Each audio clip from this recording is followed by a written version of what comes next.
Dice así, Deuteronomio 11, 18. Por tanto, pondréis estas mis palabras en vuestro corazón y en vuestra alma, y las ataréis como señal en vuestra mano, y serán por frontales entre vuestros ojos. Y las enseñaréis a vuestros hijos, hablando de ellas cuando te sientes en tu casa, cuando andes por el camino, cuando te acuestes y cuando te levantes. Y las escribirás en los postes de tu casa y en tus puertas, para que sean vuestros días y los días de vuestros hijos tan numerosos sobre la tierra que Yahvé juró a vuestros padres que les había de dar, como los días de los cielos sobre la tierra. El pasaje que ya leíamos y entrábamos en él la semana pasada, el domingo pasado, es algo muy repetitivo que lo encontramos muchísimas veces, libros y textos que tienen que ver con el crecimiento o la fortaleza del pueblo de Israel, en hacer referencia a su pasado de una forma u otra. Y Moisés, al final de ese camino por el desierto, cuando van a entrar en la tierra prometida, el pueblo de Israel les hace recordarlo y repetírselo. Y es algo que nos da a nosotros, todos nosotros, un principio claro. El tema que yo traía el domingo pasado y quiero traer en esta mañana también, es una exhortación al culto o a la adoración familiar. Algo que creo que está muy abandonado o ignorado de muchísimas maneras. Y quiero entender que vosotros lo hacéis en casa, a nivel personal, a nivel de pareja o matrimonio o a nivel familiar, pero que os animo que sea de algo constante, cada momento, cada día. Se nos dice aquí que hagamos esta oración y que tengamos la palabra del Señor en nuestras casas, en las paredes de nuestras casas, cuando estemos en los caminos, en todo momento, que se la enseñemos a nuestros hijos en toda circunstancia. Por tanto, no es algo esporádico o algo que se quede para la escuela dominical, sino que tiene que ser regular y tiene que estar en nuestro hogar, porque es parte de la santificación de nuestro hogar. Y decíamos el domingo pasado que mi exhortación iba directamente o en primer lugar a los padres, como cabeza del hogar. Así que padres que estáis aquí, es vuestra responsabilidad tener este culto devocional y personal, el poder traer la palabra de Dios y todo lo que conlleva a vuestros hijos, a vuestras esposas o a las visitas o a aquellos que estén bajo vuestro techo.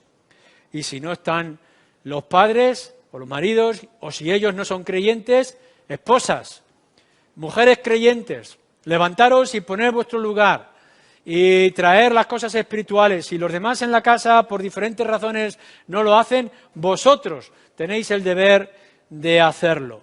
Y si ninguno de vuestros padres lo hacen porque están en la pereza espiritual o porque están lejos del Evangelio, vosotros los jóvenes, aquellos que seáis creyentes, levantaros y hacerlo. Pero es importante que tengáis este culto personal al Señor y que invitéis a aquellos que están a vuestro alcance o que podéis influir de manera directa o indirecta.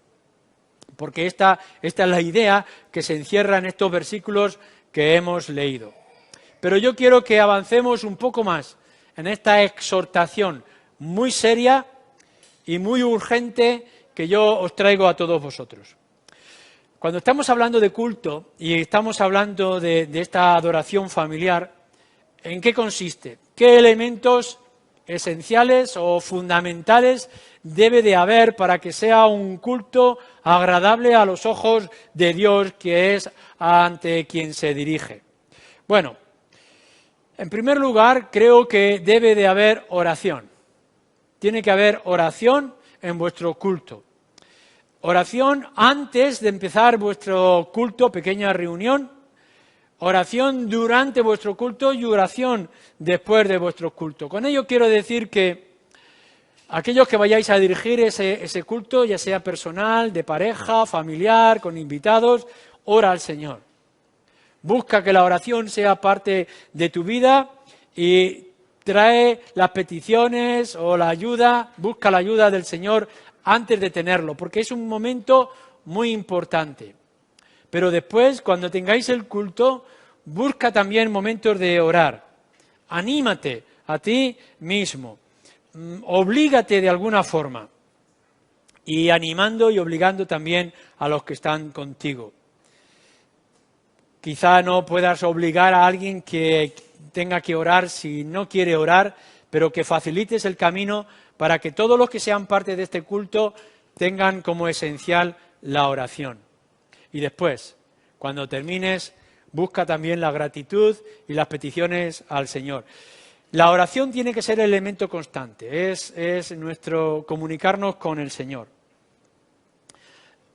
El traer nuestras peticiones a Él y que Él nos escuche. No te importe cuando le pidas a los niños más pequeños a que oren, que ellos traigan sus oraciones a su nivel, sus circunstancias.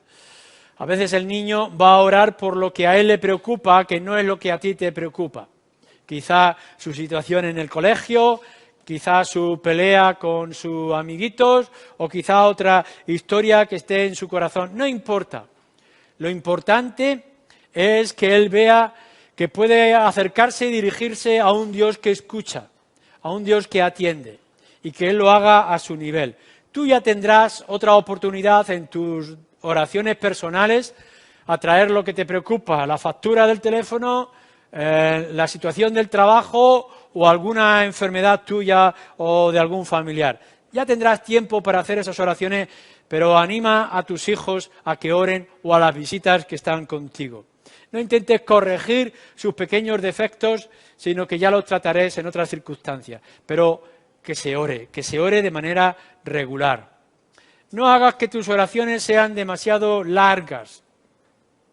Ya nos decía nuestro Señor Jesús que una de las características de los fariseos eran sus oraciones retóricas y oraciones largas. Nosotros no hacemos oraciones largas, sino oraciones concretas y directas, no artificiales y no superficiales, sino como nuestra manera de hablar. El Señor está presente y está escuchando, simplemente abre tu corazón y trae tus oraciones delante de Él. No aburras a tus hijos con oraciones largas. Simplemente que ellos sepan que eres sincero en lo que estás pidiendo. Segundo elemento crucial para nuestro culto al Señor, la Escritura, la palabra de Dios. Cuando Moisés está recordando que se recuerde toda la historia, él está escribiendo este libro de Deuteronomio, que se debería de leer de manera regular, que los reyes tendrían que tener copias para poder leerlas. Nosotros tenemos la gran bendición de tener nuestras Biblias y de tenerlos en diferentes lenguajes y formatos y posibilidades. Tenemos que hacer que la lectura de la Biblia sea algo regular, que el niño lo pueda entender a nivel de familia. Anímales a que los niños lean su propio texto, sus propias versiones o los versículos, aun cuando lo hagan de manera torpe, pero que ellos mismos inviertan un pequeño esfuerzo en poder leer la palabra de Dios. Cómprales una Biblia a su nivel, que lo puedan leer de manera regular, pero invítales, no simplemente a que el padre o la madre lo haga, sino que ellos participen en la lectura. Y si lo tienen que hacer de manera muy lenta o muy torpe, no importa, pero que ellos puedan entrar, ya irán creciendo y aprendiendo. Pero no es únicamente el elemento de la lectura, sino también de la aplicación. Cada texto, cada parte de la palabra de Dios tiene un contenido muy esencial, muy importante. Entra en ese contexto, entra en esos pasajes, saca las enseñanzas más importantes. Los puntos que ellos deben de recordar. Para ello quizá necesitas, padre o madre, dedicarle unos instantes antes a entender ese pasaje, sobre todo si es difícil. Pero apréndetelo tú, saca esos puntos y que después se los puedas dar a tus hijos. La palabra de Dios dice esto y esto y esto. Y cuando le has explicado el texto, entonces entra a la aplicación. Porque no estamos únicamente entreteniendo al niño o a las visitas, sino que estamos buscando a Dios que ha hablado a través de ese libro, se ha revelado a nosotros y quiere que nuestra voluntad se someta a la suya. Es decir, que guardemos sus mandamientos, que los apliquemos en todas circunstancias. Por tanto, a tus hijos tienes que hacer que lean la Biblia, que comprendan el texto que han leído y que apliquen lo que han leído en sus propias circunstancias.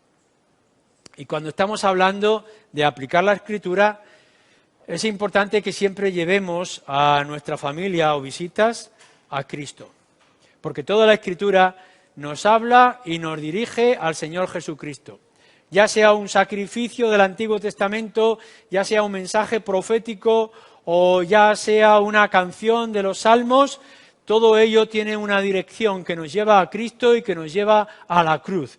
Y tenéis que saber cómo guiar a vuestros hijos y a vuestros invitados a Cristo, a su nivel, en sus circunstancias. No seáis retóricos, como decíamos, y no seáis complicados con vuestras visitas. Ser simples, ser sencillos, pero que vean que la sencillez de la palabra de Dios nos guía y nos pone a los pies de la cruz. Un tercer elemento que tiene que haber en vuestros cultos personales y en vuestros cultos familiares es el de la alabanza, el de cantar al Señor, ya sea a través de un salmo, de un himno o de un cántico espiritual, de la lectura de una poesía. Si vosotros no sabéis cantar, si os pasa lo mismo que a mí. Yo soy muy torpe a cantar, necesito que los niños me ayuden, pero hacer que las alabanzas lleguen al cielo. A veces incluso el mismo ruido que nosotros podamos producir con nuestras intenciones al Señor le es agradable. Así que cantarle, alabar al Señor y que vean vuestros hijos y vuestras visitas que lo estáis haciendo con gozo y con alegría, que estáis sintiendo la expresión de ese cántico que le estáis llevando o mandando al Señor. Y en cuarto lugar, además de esta oración, de la lectura, meditación de la palabra, de la alabanza, de los cánticos, también que haya conversaciones. Hacerles preguntas a vuestros hijos. Ved si están entendiendo las lecciones espirituales, los asuntos que estáis trayendo para con ellos. Tratar asuntos como el cielo, asuntos como el pecado a su propio nivel, acerca de la fe, de la cruz, de Jesús, de la ayuda que el Señor trae a nuestras vidas. Responder a sus preguntas, traerles ejemplos, contarles historias, anécdotas, que puedan ver que esto que estamos hablando es real, que no es un mero momento ritualista del hogar, sino un disfrute de la alabanza, de la adoración, de la palabra al Señor. A veces las preguntas e inquietudes que los niños o las visitas pueden traer son ajenas al texto que hemos estado viendo, mirando. No importa que ellos nos pregunten cualquier cosa. Es la oportunidad que nos surge por medio del Espíritu para poder responder a sus inquietudes. En muchas ocasiones me ha ocurrido a mí que he traído un pasaje o un mensaje en el culto y después personas me vienen con otro tipo de preguntas que no han surgido del mensaje. No importa, el Espíritu lo va a utilizar para poder guiarnos a otros asuntos importantes. Pero además de lo que es el contenido de nuestro culto, tenemos que ir a algo importante y es el momento de la verdad. Y yo quiero que aquí cada uno de vosotros, los que decís ser creyentes, tenéis que ser muy sinceros. El culto es algo que tú quieres ofrecer a los invitados que tienes en el hogar, las personas que están bajo tu techo, tus propios hijos. Ahora déjame que te pregunte, ¿qué tienes que ofrecerles? Porque fijaros bien cómo lo expresa nuestro texto. Cuando hemos leído en el versículo 18, dice: por tanto pondréis estas mis palabras en vuestro corazón y en vuestras almas. Las ataréis como señales y serán frontales entre vuestros ojos. Y, versículo 19, las enseñaréis a vuestros hijos. Padres y cualquiera de vosotros, antes de llegar a ese versículo 19, las enseñaréis, tenéis que pasar por el versículo 18, las pondréis o guardaréis en vuestro corazón. No podréis dar de una manera convincente lo que no tenéis en vuestro propio corazón. Y lo primero que tenéis que hacer en esta mañana y a lo largo de toda vuestra vida es mirar si la palabra de Dios primero ha sido guardada en vuestro corazón. Porque si no está en vuestro corazón, no se estará de manera adecuada puesto en vuestros labios. En otras palabras, ¿eres tú creyente? ¿Eres tú un creyente sincero? ¿Has hecho tuyo el mensaje? ¿Te mueve a lo largo de todo el día y de toda tu vida? ¿Qué tipo de fe es la tuya? ¿Es una fe superficial? ¿Es una fe milagrera? ¿Es una fe copia de lo que nos repite el mundo? ¿O es esa fe de plena y total confianza en las promesas de Dios y en la obra de Cristo en la cruz? Mira que no puedes hablar de fe si tú no tienes fe, que no puedes traer convicción si no hay convicción en tu corazón, que no puedes traer el verdadero Cristo si Cristo no gobierna tu vida. Por tanto, es esencial que, en primer lugar, para tener este culto a Dios, mi exhortación vaya a tu propio corazón y a tus propias circunstancias. Y si tienes dudas, padre, marido o joven, si tienes dudas, ponte de rodillas delante del Señor y busca esa misma convicción en tu corazón. Guarda estas cosas, pon estas palabras, dice Moisés, en tu corazón en primer lugar, antes de ponerlo en las paredes de tu casa o antes de enseñarlas a tus propios hijos. Déjame que te diga o que te pregunte, ¿cómo es tu amor en esta mañana por la palabra de Dios?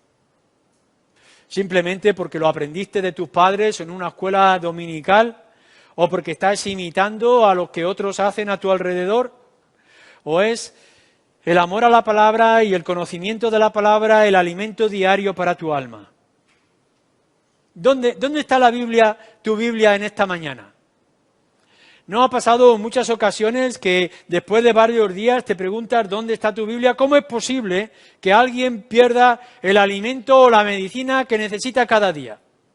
¿Cómo es posible que algunas veces no sepamos ni siquiera dónde estaban las Escrituras? ¿Cuál es la importancia de la palabra de Dios para tu vida? ¿No es ella el sostén constante? ¿No es ella la que produce el mayor gozo de tu corazón? Cuando estás pensando en Cristo, en la salvación o en la eternidad y en el cielo, ¿no es la Escritura la que tiene que iluminar todo el camino? ¿Es la palabra de Dios la miel para tu paladar? ¿Es la fortaleza para tus venas? ¿Es la pasión de tu corazón? No me digas que tienes una Biblia o que lees tu Biblia. Déjame que te pregunte, ¿amas la palabra de Dios con toda la pasión que pueda expresar tu ser entero? ¿Oras de una manera regular en tu vida? ¿Cómo vas a animar a tus hijos a orar si tú mismo no oras? La oración tiene que ser algo real en tu vida. Y tus hijos, tus invitados, tu gente alrededor tiene que saber que eres un hombre o una mujer de oración. No eres únicamente aquel que ora cuando alguien está presente o aquel que ora en unos instantes de vida pública. La oración tiene que ser el hálito vital, el respirar de los creyentes. Y tiene que ser algo natural en nuestras propias vidas. Tus hijos tienen que saber que eres un hombre o una mujer de oración. Tienen que escucharte. Que no sea el ritual de las mañanas cuando os juntáis como familia, sino que sea un placentero deber de cada uno de nosotros. La oración tiene que ser natural. A veces cambiamos el lenguaje y tenemos un lenguaje a la hora de orar y un lenguaje distinto, el normal, cuando hablamos con la gente. Y los niños lo notan y lo ven. Ven si simplemente estamos tomando un modelo, estamos haciendo una representación o es algo real en nuestras vidas. ¿Tienes una lucha feroz con las promesas y el cumplimiento y la misericordia de Dios? ¿Le ruegas a Él con tal pasión que tus hijos lo sientan y que lo puedan ver que es real cuando oras con ellos en el suelo, junto a sus camas? Por tanto, estos elementos tienen que estar contigo, tienes que ser un creyente real y estos elementos tienen que estar en tu vida antes de que los plasmes en el culto familiar.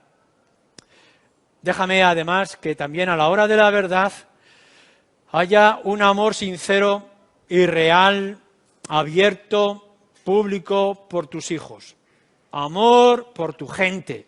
No únicamente apariencia de amor, sino un amor real. No utilices los cultos familiares para soltarles sermones o para traerles todas las reprimendas, sino para mostrarles toda la riqueza del amor del Señor. Sabéis que los niños aprenden más del ejemplo que les damos que de los sermones que les enseñamos. Puedes llegar a tus hijos y decirles: no se grita, no se dicen palabras feas, no se enfada uno con los otros. Y resulta que el marido está enfadado con su mujer y le dice palabras feas y levanta la voz. ¿Qué señal les estamos dando? Le estamos diciendo que somos hipócritas, porque nuestra actitud en la vida diaria no es lo que decimos que debería de ser en nuestros cultos. Y van a aprender más de nuestros hechos que de nuestras palabras. Lo que hemos levantado en un culto familiar con la enseñanza de las Escrituras, lo arruinamos con nuestro comportamiento. Y los hijos lo ven. Podemos decirles muchas veces que le amamos, pero no manifestamos nuestro amor a nuestros hijos o a nuestra gente alrededor si no les dedicamos tiempo. Mirad, los niños no necesitan más regalos, no necesitan más vestidos, no necesitan más tiempo para ver la televisión. Vuestros hijos pequeños necesitan más de vuestro tiempo. Necesitan que os sentéis con ellos para jugar y que les ayudéis en las tareas del colegio, que escuchéis sus peticiones y sus dolores y sus preocupaciones. Por tanto, no les ignoréis. No simplemente que ellos sean parte de tu vida cuando los vas a acoger para un culto de la mañana y que el resto del día o de la semana los ignores. Es necesario que vean que le dedicas tiempo. Maridos, escuchar a vuestras mujeres, dedicarle tiempo a ellas para que después de manera fácil se puedan sentar con vosotros en vuestro culto familiar. Preocúpate de lo que a ellos les preocupa, sin ningún tipo de burla. Seguramente te van a contar los niños pequeños alguna historia de fantasías, algún sueño de la noche o alguna pelea en el recreo, en el patio de recreo del colegio.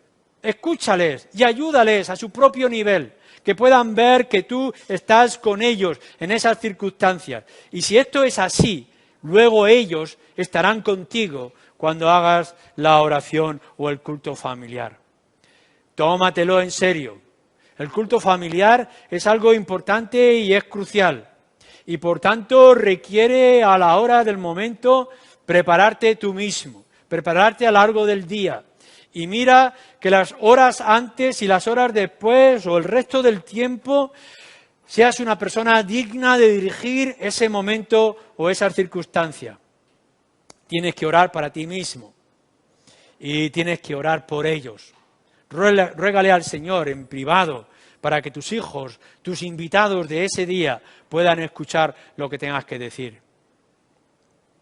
Como puedes hacer de otras tareas u otras circunstancias. El culto es parte de buscar de manera regular la conversión de nuestro lugar en un templo, es decir, un lugar de adoración. Y eso requiere mucho trabajo y mucha tarea. ¿Qué es lo que implica? Déjame que te diga algo más. Buscar el momento y el lugar adecuado. Para tener un templo, tener un lugar santo, el lugar santísimo de adoración y de culto al Señor, no vale cualquier lugar, no vale cualquier momento. Hay que buscar un lugar tranquilo. A veces las circunstancias son circunstancias excepcionales, Pero la regla es que lo preparemos con antelación, ya sea en la mañana, ya sea en la noche. No seáis como aquellos que vienen con rapidez, el niño está entretenido en su programa de televisión particular o en su partido de fútbol y de pronto llegamos corriendo, mira, niño, apaga la tele y en este intermedio vamos a hacer oración y vamos a cantar para que cuando termine el tiempo de intermedio podamos seguir con nuestra televisión. Y entonces el niño lo único que está entendiendo es que es algo especial, que no es lo mejor. No, tenemos que buscar el mejor momento del día y que no haya ningún tipo de sombra de esos ídolos que colocamos en nuestros hogares. Todos nosotros seguramente, o la gran mayoría de nosotros, tiene el televisor en el lugar más hermoso de la casa. En el salón o en el centro del salón, delante de su sillón, una gran pantalla donde nos sentamos cómodamente a consumir un montón de horas. Y el culto familiar es un rincón rápido que buscamos en lo que nos permite la televisión. Y tenemos que cambiar las tornas. El lugar central no es la televisión. El lugar central de nuestra casa no es ese ídolo. Es nuestro Señor, a quien servimos y a quien honramos. Y no podemos permitir que haga ningún tipo de sombra ningún otro objeto de la casa. Busca ese lugar tranquilo. Sé sencillo, sé concreto, ameno en todo lo que estás haciendo. Lucha por los entretenimientos o contra los entretenimientos de la televisión o de otras circunstancias. Tienes que ser más atractivo con tu culto que pueda ser ese programa infantil o ese partido de fútbol. Haz que tus oraciones, que tus lecturas sean tan gozosas y tan deseables que el niño esté deseoso de apagar la televisión y dejar sus amigos para poder juntarse con su padre alegre a contarles esas historias bíblicas que les va a llenar todo el espacio del día. Si para ello tienes que usar de otro tipo de lecturas, si tienes que buscar libros de ayuda, quizá esos catecismos para los niños, de poder leerlos, que ellos les sean más fácil. Busca ilustraciones, ejemplos de tu vida, cuéntale historias que te han ocurrido que puedan ilustrar lo que le estás enseñando, para que ellos mismos puedan ver que su padre disfruta y que ellos disfrutan de esa lectura, de ese culto juntos. No lo hagas algo insípido, algo frío, gris y aburrido para tus hijos. Y eso necesita trabajo y necesita esfuerzo. Luchamos contra gigantes, es verdad, contra este mundo, sus luces, sus colores, su música, la televisión o los programas o el móvil o internet, etcétera. Pero tenemos la capacidad de tener el espíritu que nos ayuda para que el ambiente y el lugar hagan agradable nuestra adoración al Señor como familia. Otras cosas que debes de tener en cuenta. Sé ejemplo. Antes, durante y después. No seas hipócrita. No utilices este tiempo para las reprensiones.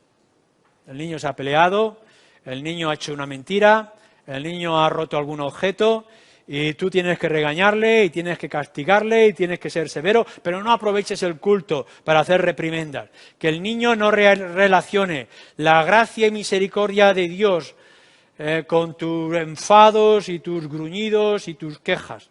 Tiempo habrá para ser severo si es que tienes que ser severo, para ser firme y para traer disciplina a tu casa. Como tiempo hay también para jugar y para el entretenimiento y la diversión. Pero tienes que hacer que tus cultos estén separados, tu tiempo de adoración de estos lugares. No hagas reprensiones directas, no os gusta a vosotros. Que yo venga en un culto como este y os empiece a reprender de manera personal y que saque algunos nombres o por lo menos que sepáis que yo me estoy refiriendo a vosotros de las cosas feas que hacéis. Tenemos que traer la palabra de Dios. Tiempo ha en que el pastor vendrá y os exhortará para corregir aquellas cosas que están mal. Ya tendréis una llamada de teléfono o una presencia mía para decir estas cosas. Pero este momento es traer la palabra del Señor a los corazones de todos nosotros. Los cultos familiares que no sean sermones aburridos o reprensiones o quejas personales. Haz que sea un programa regular, que esté trabajado de principio a fin, que sea de una manera continuada y no irregular en tu vida o en la vida del niño. Que ellos sepan que llega el momento, que parte del día, que el padre o la madre va a buscar ese tiempo íntimo con el Señor. Que te juntes. A veces será en el camino, como nos dice aquí nuestro texto, será en el trabajo, será en el viaje que hacemos, a veces habrá circunstancias del tiempo, de las vacaciones, de la enfermedad o algún tipo de impedimento, pero haz que sea un programa trabajado y regular. ¿Por qué? Y dejarme que termine con esto al final. Versículo 21. Para que sean vuestros días y los días de vuestros hijos tan numerosos sobre la tierra que Yahvé juró a vuestros padres que les había de dar, como los días de los cielos sobre la tierra. ¿Qué es lo que está diciendo? Que el guardar la palabra en tu corazón, es decir, ser tu creyente y comunicarlo a tus hijos o en tu casa, a todos aquellos que están a tu alrededor, en tus compañeros de trabajo, en ese culto familiar que tú tienes, tiene unas promesas, hay unas bendiciones. Bendiciones en principio personales, porque es una bendición para ti. El gozo de saber que estás haciendo lo que Dios dice, que estás agradando al Señor en tu cumplimiento. El culto familiar, el culto personal que tú tienes, como el culto público en la iglesia, es algo que al Señor le agrada y a ti te va a traer bendiciones. Búscalo para tu propia vida. Pero también el culto familiar va a traer protección. Mirar la magia, los trucos de aceite santo, de agua bendita, ni los versículos fluorescentes que pongas en las paredes de tu casa van a traer protección a tu casa y a tu hogar. No lo va a santificar que tú tengas las mejores Biblias o los mejores textos o los mejores cuadros acerca de Jesús. Lo que va a traer bendición es la palabra en tu corazón y la palabra de Dios vivida en tu propia vida. Tiene que llenarse todo espacio vacío de cosas espirituales y no de cosas simplemente superficiales. Eso es lo que va a proteger tu vida y tu hogar. Pero es que además va a encaminar a tus hijos y a tus invitados en la mejor dirección. Y les va a traer la mayor promesa, la mayor bendición que nosotros podemos traer para nuestras propias vidas y para los que están a nuestro alrededor, que es la vida eterna, que es el perdón de nuestros pecados. Nuestra vida aquí es pasajera y está limitada por el dolor o la enfermedad o la muerte, y un día todo esto acabará. Pero nos dice, no hay una promesa que es firme, desde el Antiguo Testamento hasta el final del Nuevo Testamento. Y es que nuestro espíritu es eterno, nuestra alma está segura. Y si tenemos a Cristo, tendremos todas las promesas que hay más allá. Y nosotros superaremos la eternidad que decimos del cielo y del firmamento. Y esto es lo que tenéis que buscar para vuestros propios hijos. Vosotros, como decíamos en alguna ocasión, vosotros no podéis convertir a vuestros hijos. No tenéis poder para salvar a vuestros hijos. Pero en la gracia de Dios nos ha hecho instrumentos para llevar esa gracia a nuestros hijos y a nuestros invitados y a nuestra gente. Sois instrumentos de Dios para conversión. Usarlo bien. Enseñar a vuestros hijos lo que ya habéis traído a vuestro propio corazón. Y que el Señor tenga misericordia de cada uno de nosotros y cada uno de nuestros hogares. Amén.